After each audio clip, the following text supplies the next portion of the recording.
చూడండి, 5 అడుగుల మనిషి కష్టపడి పని చేసుకొని అవసరాల నిమిత్తము డబ్బు సంపాదించుకోవాల్సిన మనుషుడు, ఈరోజు ఏ పని చేయకుండగా పరుల జోలికి పోతుంటాడండి మాటి మాటికి. ఈరోజు చూడండి, ఒకవేళ పని చేసుకున్న డబ్బులతో మళ్ళా త్రాగడానికి, అలాగే జూదం ఆడడానికి, సినిమాలు చూడడానికి ఉపయోగిస్తుంటారు.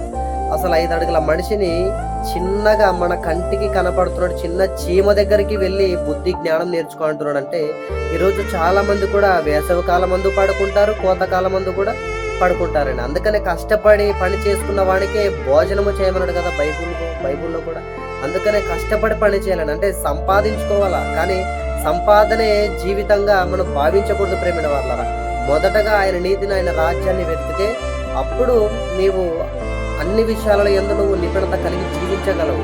అందుకనే మొదటగా ఆయన నీతి ప్రవర్తన కలిగి పరిశుద్ధంగా, పవిత్రంగా జీవించి ప్రారంభ ప్రార్థన, అలాగే ఉదయాన ప్రార్థన, మధ్యాహ్నం ప్రార్థన, రాత్రి ప్రార్థన చేసుకొని నీ పనులు నువ్వు చేసుకుంటూ పోయావనుకో, దేవుడు కూడా మంచిగా నమ్మకమైన దాసుడు అని చెప్తాడు ప్రేమైన వాళ్ళ.